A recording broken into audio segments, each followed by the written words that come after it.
It's my Physics 2211 Lab 5 on Micromouse and friction.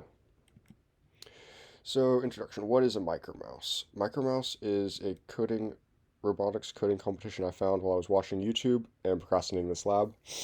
The mouse robot uses AI over several runs through a maze to find the optimal path to the finish in the smallest amount of time. So how does this pertain to Physics 2211? In order to take sharper turns and decelerate at a faster rate, micromice often have a high-speed fan attached to them, which sucks the bot down to the floor, increasing friction.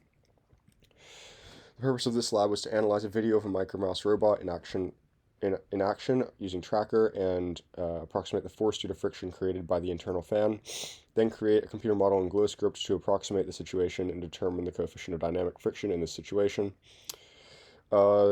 Preview of the result. The force due to friction we calculated was about 6.86 newtons, and the coefficient of dynamic friction I calculated was about 0.7.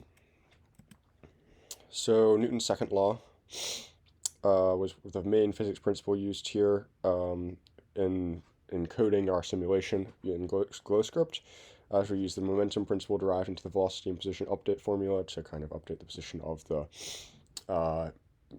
theoretical mouse as we went along. And then forces, we used gravitational force and frictional force in this case, which were given by mg and mu times the normal force.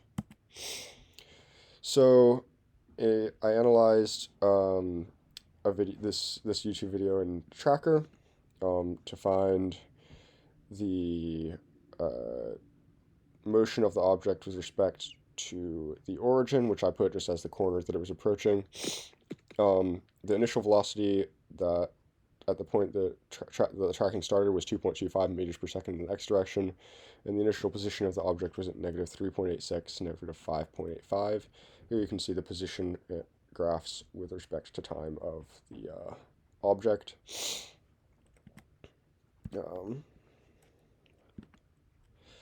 So the simulation in GlowScript, I gave initial conditions as I listed earlier here. The ball's mass I used the starter code from I believe it was Lab 2 as just a very small basis for what I was doing here. So we have ball instead of mouse, I guess, but the mass of that particular ball was under 10 grams, or under 10 grams was what I found on it. So I put the mass at about 10 grams.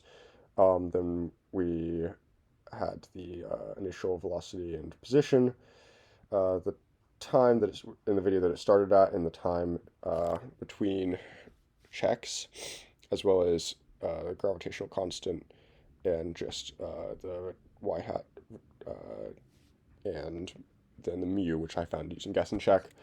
And then here we use the force of gravity formula.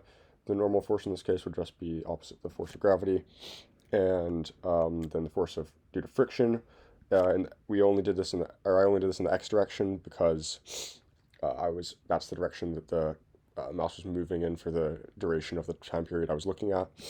And then we have the position and velocity update formulas, and then things to plot the graphs and ball in the simulation.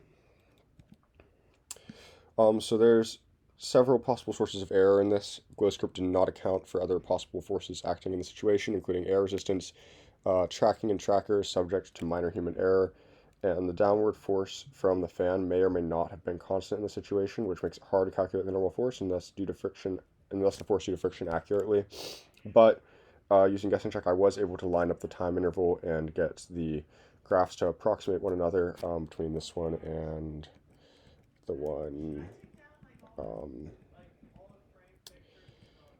here, where you can see the position with respect to time. And yeah, that's it.